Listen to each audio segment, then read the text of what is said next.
Welcome to Tamil டாக்கிஸ்.net. இன்னைக்கு நம்ம திரை விமர்சன நிகழ்ச்சியில் இயக்குனர் விக்ரம் சுகுமாரன் இயக்கத்தில் வெளிவந்திருக்கிற மத யானை கூட்டம் படத்தை பற்றி பார்க்க போகிறோம்.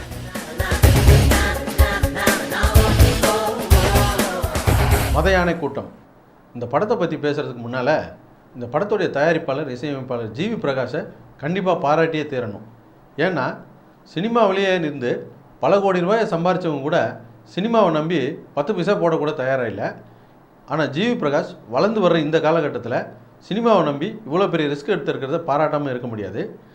இந்த படத்துடைய பேட்டியிலெல்லாம் கூட இந்த படம் ஒரு உலகத்தரம் வாய்ந்த படமாக இருக்கும் அப்படின்னு சொல்லியிருந்தார்.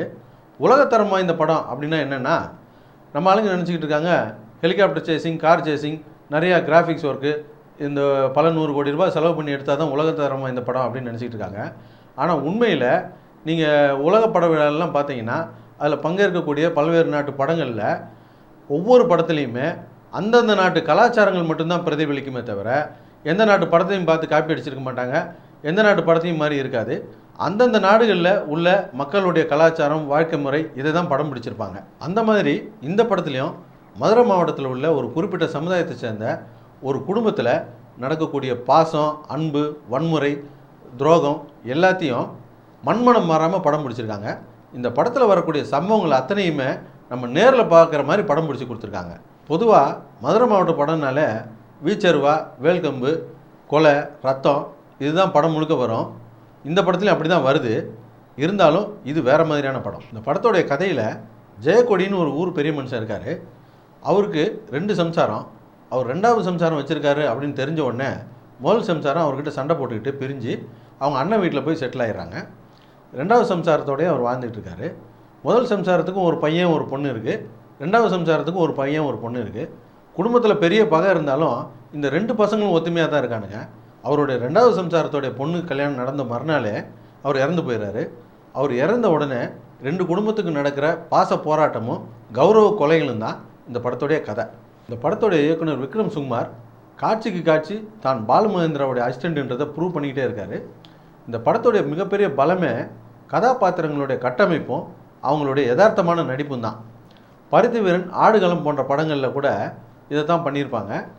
ஆனால் இந்த பருத்தி வீரன், ஆடுகளம் போன்ற படங்களை கூட சில பேர் பார்த்துட்டு இந்த படம் எனக்கு பிடிக்கல அப்படின்னு சொன்னாங்க. நமக்கே கேட்க அதிர்ச்சியாக இருந்தது.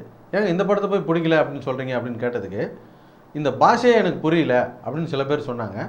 ஆமாம், இந்த படத்துலையும் பார்த்தீங்கன்னா மதுரை வட்டார பாஷை தான் படம் முழுக்க பேசிகிட்டு இருக்காங்க. இது மற்ற மாவட்டங்களில் உள்ளவங்களால் ரசிக்க முடியுமா, புரிஞ்சிக்க முடியுமா அப்படிங்கிறது ஒரு கேள்விக்குறி தான். பருத்தி வீரன், தேவர் மகன் போன்ற படங்களில் கிளைமேக்ஸில் பயங்கர வயலன்ஸாக சொல்லி படத்தை முடிச்சிருப்பாங்க. அந்த வயலன்ஸு அந்த 2 படங்களுடைய கதைக்கும் தேவைப்பட்டுச்சு. அதை மக்களும் ஏற்றுக்கிட்டாங்க.